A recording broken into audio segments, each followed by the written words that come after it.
What's going on, everybody? Welcome back to the Yankees Avenue Show on the Yankees Avenue YouTube channel. As usual, I'm Patrick Hennessy. That's Dan Rourke. We're here for a very special Thanksgiving edition of the Yankees Avenue Show. Dan, how are we feeling on this beautiful Tuesday? Damn it, Pat, you took it right out of my mouth. But yes, Thanksgiving. I want to use the word special. I don't know what it is, dude. Anytime a show uses the word special, whether it's for Christmas special, Thanksgiving special, holiday special, whatever it is, it just kind of gets me going. And that's how I'm feeling for this episode, dude. I'm ready to go. I woke up this morning and I thought about, I'm like, yo, low-key, this is one of my favorite weeks of the year. I feel like everybody's kind of just in a good mood Thanksgiving week. And then, I'm not a big Thanksgiving season guy. It's one singular day, but it kicks off.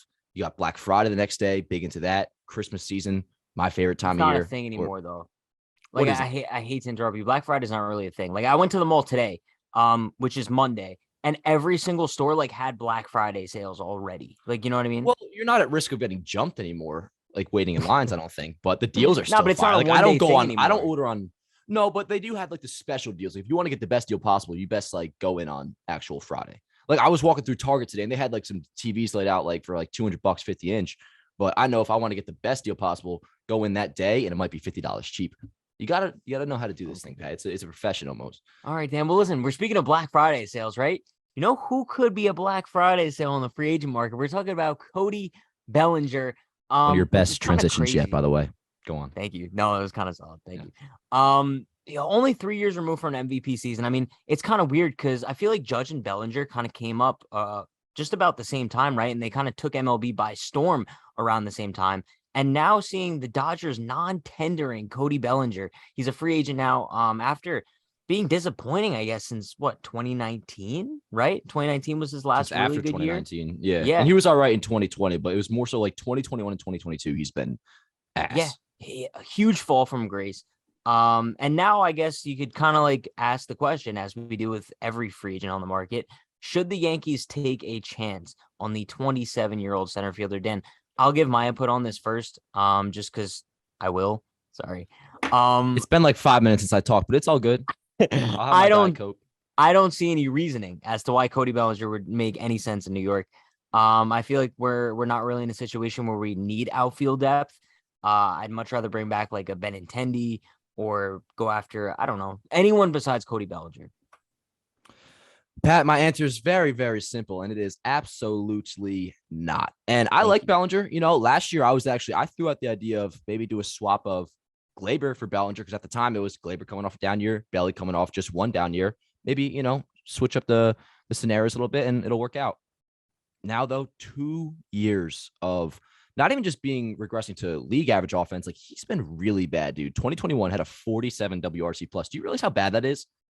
And then he improved. He improved this year to an 83 WRC plus. Still really, really bad. And it is funny how you mentioned how, him and Judge kind of came up together. And it's so true because I remember at the All-Star break, it was in 2017, who's the better rookie, Bellinger or Judge? At the time, it was a legitimate conversation, and that carried through 2019. His MVP year, dude, was nuts. 47 homers, 161 WRC plus. Also, let's give Bellinger a little credit. He is still solid on defense. He's a solid base runner as well, and still a pretty solid athlete.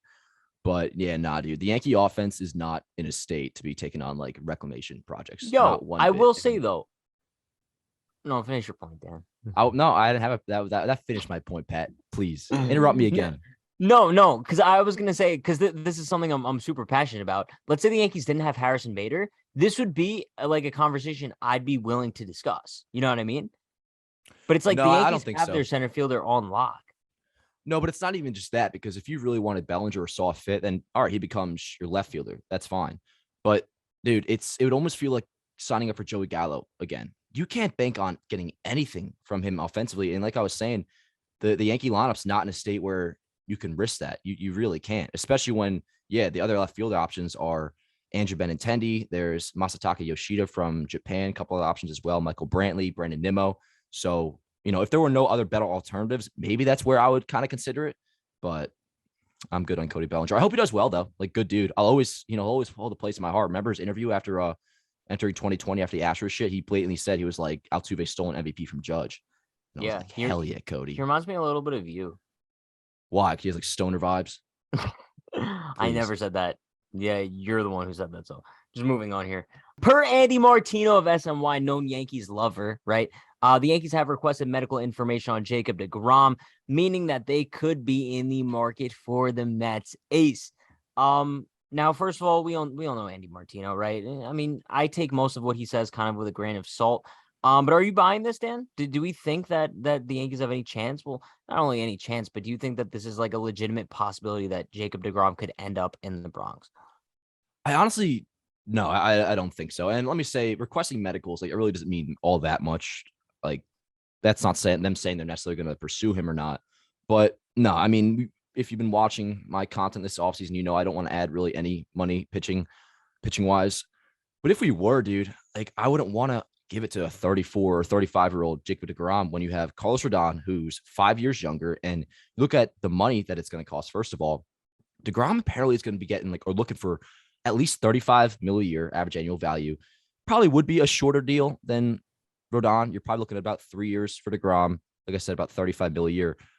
But Rodon, on the other hand, man, he's 29 years old, is in a much more durable state in his career, and it would probably cost about 28 mil for Rodon. So if we were to add pitching, that's the route I would go. I don't doubt that the Yankees are interested, but same thing I said about, I think, Verlander last week. If I saw a notification that Yankees got deGrom, all right, word, I'd be pretty hyped. Is it in my offseason blueprint? No. Doesn't his injury history kind of scare you a little bit too? Yeah, absolutely. That's a big part of it. I mean, Rodon is exactly like the poster child for perfect health, but you look at, No, but it's less of a risk. It's right? a huge less risk. It's also, especially when you look at the age. Rodon's only 29, deGrom is 35. And Yeah. I think over the last 2 years combined, I don't even know if deGrom has made 30 starts over the last 2 years. And I hate to say this, but I feel like deGrom got old quick. Yeah, it's crazy, right? Dude, because it was like he was a clear-cut best pitcher in baseball. And maybe still when on the field he is, but 2021, it took a very sudden turn. All of a sudden, he could not stay on the field, which that wasn't the case prior. I mean, I'm pretty sure besides maybe 1 year, like 5 out of the 6 years, I think deGrom was a 30 start a year guy. And but lately, not so much. But that's a big thing when you talk about the way he throws. I mean, I think there's no pitcher that puts more torque on their arm than deGrom. It feels like a move that if the Yankees signed him, it would just kind of blow up in their face. Sure. That's the way I see it. Especially when there's better options on the market. Nice. Dan, moving on here. The 2023 Hall of Fame ballot has been released, and headlining the candidates is our boy, the man, the myth, the legend, Alex Rodriguez, greatest Yankees third baseman of all time. Well, probably the best Yankee of the 2000s, but that's just, my subjective opinion. But Dan, last year he just received 34% of the vote. Obviously, you need, what is it, 75% for 75% to be inducted into the Hall of Fame. Do we think he has any chance of ever getting into the Hall of Fame? No, and it's very unfortunate. I look at A-Rod's career as one of the biggest tragedies in sports history. I always say I don't think he needed it. I think that's quite obvious. And what's unfortunate is he probably could have, found his way in if he just didn't use the second time. If he just had that initial, where in 2001 to 2003, used with the Rangers, got popped in the Mitchell report, came out later and said, sorry, look at me from this day forward, and happy ever after. Nope, biogenesis happened, and by that point, it was very clear that steroids were illegal. Everybody knew, it's going to taint your career, and you're just going to be looked at as one of the more hated players in the league if you do use them. And I think that applies to Manny Ramirez as well, and there's probably another guy I'm forgetting. But once steroids were clearly made illegal and there were penalties put in place, you kind of screw yourself over, So while I would like to see him get in there, and I'm probably the biggest A-Rod fan of all time, I don't know if I would even vote him in. If I had to vote bias aside, I really don't think I could. While I'd put Bonds in, I would put Clemens in. I don't think I could put A-Rod in. I don't think that. What about you? I mean, okay, here's my take on it, right? I'd put them all in. Sorry, not sorry. Sammy Sosa, you're in.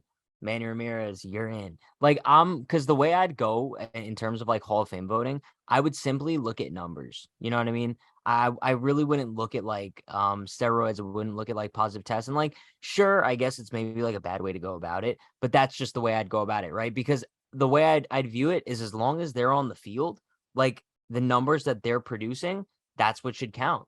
You know what I mean? And it might be a bad thing to say because they do have an edge. But at the end of the day, those are the numbers that they put up. And at the end of the day, Alex Rodriguez is one of the greatest home run hitters of all time. And if a decent portion of those home runs were him on steroids, okay, it still happened. I'm not going to act like it didn't happen. That's just my take on it. So, yeah, I would vote A-Rod into the Hall of Fame. But do I think he has a realistic chance of getting in? Probably not. I don't think there's any chance. But no, and I totally understand where you're coming from. I do. The thing is, though, and this is kind of like a message to all voters, you have to apply that logic to everybody. As long as you're being fair and you say, all right, one guy gets in, the rest of them get in. Awesome. I don't necessarily agree. I respect that logic. But you have some, and this is what really pisses me off. You have some Hall of Fame voters that will, not vote in, let's just say Barry Bonds, for example, or Roger Clemens. They won't vote these guys in, but you know damn well that while they never were officially popped, these guys voted for multiple steroid users. And that's something else you do have to factor. And also why I'm, where I say that if A-Rod just used the first time, I'd be a little more accepting to it, because it is so true. Like, while not everybody was doing it, at least probably or close to half the league was. So it's a little more forgivable then. But by the time, he used the second go around, it's, he knew what he was doing was wrong. And not to mention, it's not a matter of just taking roids and cheating and having an unfair advantage. He embarrassed the entire league. He embarrassed the Yankees. Like, remember, he sued the Yankees doctor. He sued the players organization that was or a players association that was representing him. That was not a good time. It really wasn't.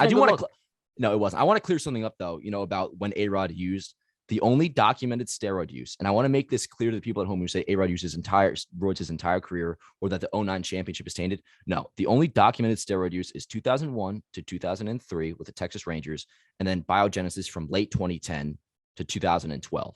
So 3 of the best years of his career, and also 3 of the worst years of his career, 2010 to 2012. So, I mean, while it's totally fair for you to suspect that he did use throughout his entire career, that's where the A-Rod boy in me will come out a little bit.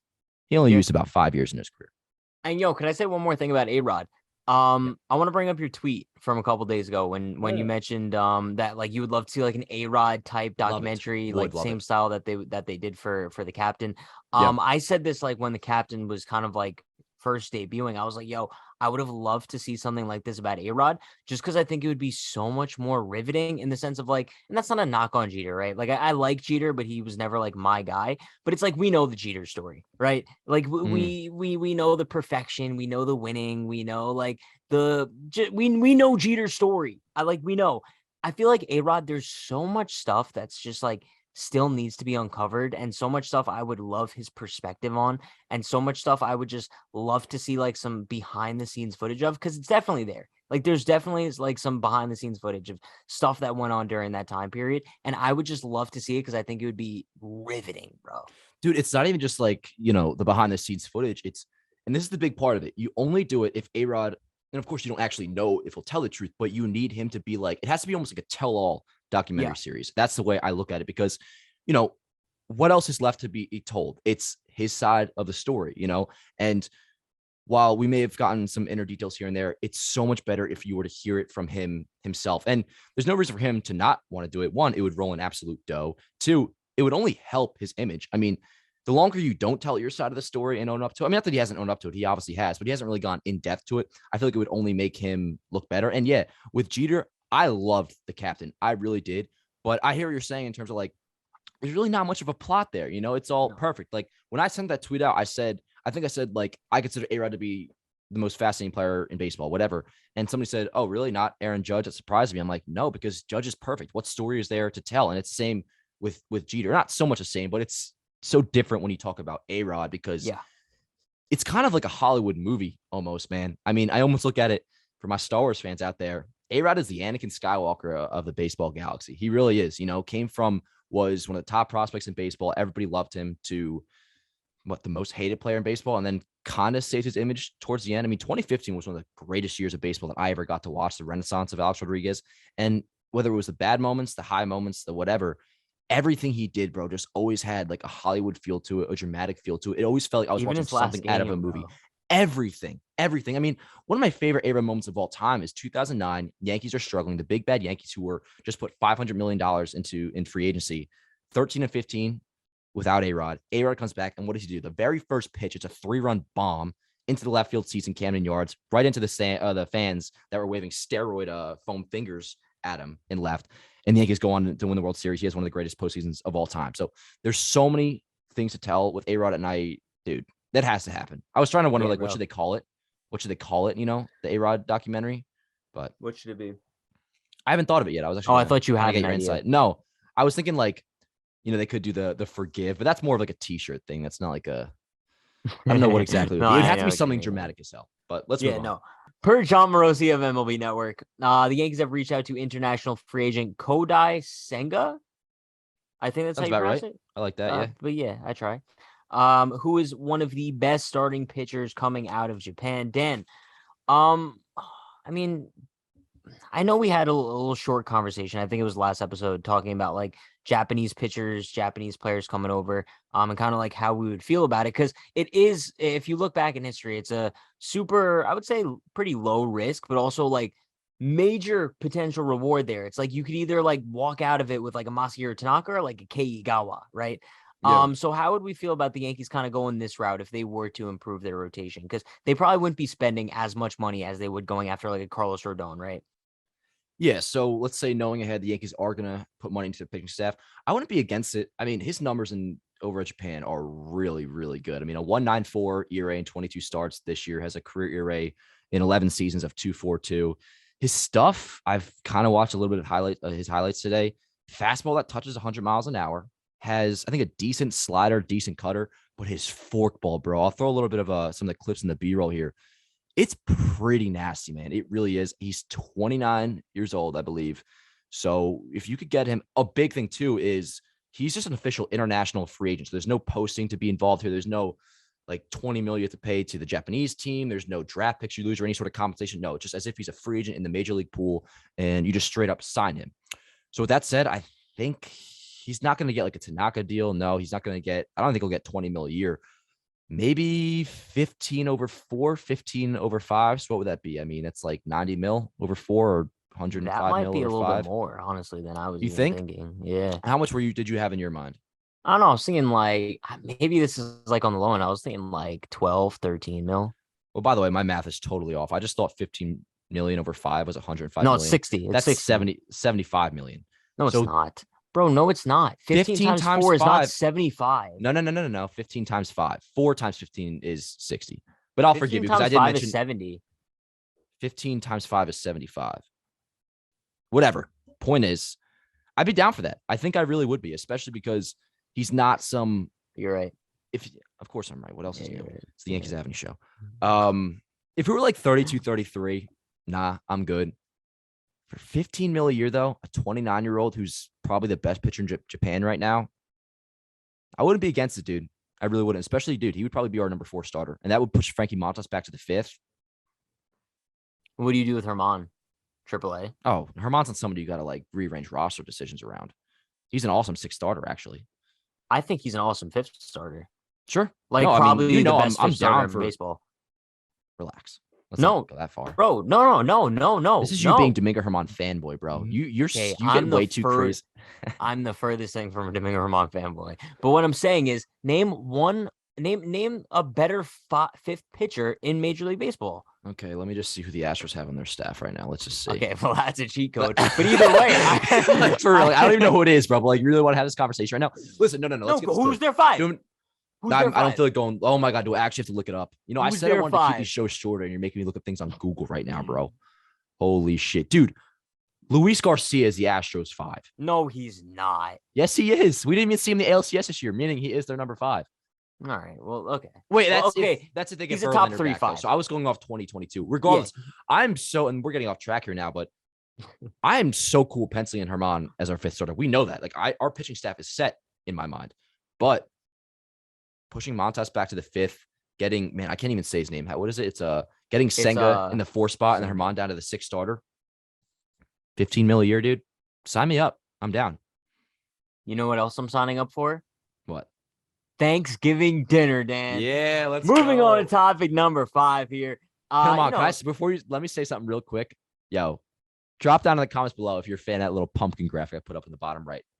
You can't see it right now on Zoom. What do you mean you don't like it? I'm not a fan. It. Stop. You commented it before we even got going here. We take holidays very seriously here at the Yankees Avenue Show. Yeah. I mean, listen, like we said, to kind of start things off, this is the Thanksgiving special. So you know what that means. Dan, let's talk about our favorite Thanksgiving food. Cause like Thanksgiving has like very like typical foods that you're like supposed to eat, right? There's like turkey, mashed potatoes, stuffing, mac and cheese, cranberry. I don't know. Give me your favorite Thanksgiving food. All right. Well, the one that's definitely not my favorite Thanksgiving food is stuffing. I think it's foul. I tried to give it a whirl again last night. We had like a little Friendsgiving thing, and people always hype it up. And when things are kind of like a set part of something, I want to at least try it and, kind of get in on the fun. So I gave it another chance. I literally had to throw it up into the toilet. It was foul. So no stuffing for me. Yeah. Turkey is fire. Mashed potatoes are fire. Gravy is fire. But those individually are not my favorite foods. You put them shits together on a leftover heat up sandwich meal like the day after, phenomenal. Like, you have a Wawa by you? No, I wait. Oh my God, bro. Wawa goes insane. We don't have those in New York. Crazy to hear you even say that because they're so, like, I'm in like the South Jersey area right now, and they're so common. But they have what's called like a turkey gobbler, and it's pretty much all that. You have turkey, mashed potatoes, gravy on like a bread sandwich. Absolutely phenomenal. So I love all those things. Mac and cheese is good. I do try to avoid dairy though. So I mean, it's a holiday, so maybe I'll dig in. Who knows? Pumpkin pie, blueberry pie, apple pie with some Cool Whip on it. I'm big into desserts, bro. And Thanksgiving desserts are easily the best because pumpkin pie is just A1. What about you? Okay. Huh? I'm gonna say this might be a hot take. I do not like Thanksgiving food. Like, I'm half Italian, right? Like so growing up, like my Thanksgivings had like Italian food. So like I'm kind of like used to like that. But it's also like if I'm going like traditional like Thanksgiving stuff, it's like I don't think I've ever tried stuffing, to be honest with you. I don't like cranberries. I'd probably go mac and cheese. Turkey can be good if executed to perfection. It's like if there's one thing off with the turkey, it's not going to be good. Like I can't eat a dry turkey. And that's the thing. I was going to say, it really comes down to, is it dry or not dry? Also, I will say about stuffing, it's funny how you say like you never tried it before, because it really is one of those things that I feel like you can just look at stuffing and be like, I know I'm not going to like that. Yeah. Just by the way it looks, the way it smells. Yo, it looks what's that thing? What's that thing with like the marshmallows on top of it? Oh, sweet potato. Nope, I'm good. Yo, can we just agree right now? No, it doesn't. Like, can we agree that Thanksgiving has some of the most disgusting looking foods out of any holiday? Like, I think cranberry, which isn't even a sauce, by the way, cranberry sauce. It's like canned. Like, you ever see what cranberry sauce looks like? Bro. People should eat anything they want on Thanksgiving. No, it doesn't suck as long as you stay in your lane. Like, if you just go turkey, potatoes, the gravy, all the things I kind of mentioned. Mashed potatoes suck too. No, stop. Get the hell out of here. Mashed potatoes are awesome. I love them. Disgusting. Speaking of Italian, though, you know what I've had a lot lately, and today included? Olive Garden. Cannot get enough. I get the soup and salad, chicken parm. That's disgraceful. No, that's not delicious. It's premier disgraceful to Italian Italian cuisine. Bro, that's like saying you love like ribs from the South, but like you go to McDonald's and get a McRib. McRibs are pretty gross. No, I know what you're saying. I don't care. Or it's like saying like you love Chinese food, but you only eat at Panda Express. Or saying you love pizza and like your only pizza of choice is eating Domino's. Yeah, no, literally. I've actually never had Olive Garden. I've been real big into Italian lately, but good episode today. I wouldn't consider that Italian. Sorry. Well, no, obviously it's not like, if I'm being serious, it's not like, old fashioned, like typical Italian, but as for like the genre of food, like it's pasta, chicken parm, like it is Italian, it's just not what you would consider to be. The genre. Yeah. Is that not what it is? Genre of food or whatever of food. Can I say one more thing before we wrap up? You're allowed. Okay, so this is the Thanksgiving. Wait, whoa! You don't have to give me permission. Hold up. Yeah, you asked for it. What do you mean? This is the Thanksgiving special. Yes. We do have another special coming up next month that I just want to say. We're not going to say what we're going to do, but I'm so excited for it. And I want the people to be excited for our Christmas special because it's going to be the best episode of the Yankees Avenue Show ever, because me and Dan came up with this concept before we started recording. It's going to be insane. It was one of your, I don't even want to say one of your better, probably your best idea yet. Like when you said it instantly, I was like, W. Good call. And I think that's just one of the ideas that we could do. I think there's like a couple others as well. It's gonna be a little Christmas tree in the corner. Listen, everybody, you guys have a phenomenal Thanksgiving. Do you watch the Macy's Day Parade? I do. I'll throw it on the background. Yeah, it's good vibes. It's good vibes. Have you ever gone? No. That's something I wouldn't really enjoy. It's also freezing his tits lately out, bro. I cannot stand it. Anyways, blah blah blah. Enjoy Thanksgiving. Drop a like, drop a comment, subscribe, all that BS. Pat, where can they find you, man? Find me on Twitter at UnhingedPatrick. Find me on Instagram at True Hennessy. Find me on LinkedIn at Dan Allen Rourke. All right. Also, this is the only episode this week. I'm not sure we mentioned that. So we'll be back next Monday or Tuesday, but I'll let them know via Twitter, which I did do today. I saw that. That was really nice. Yo, that was really nice. This is what's happening. All right, let's get the hell out of here. See you guys next time. Let's go Yankees.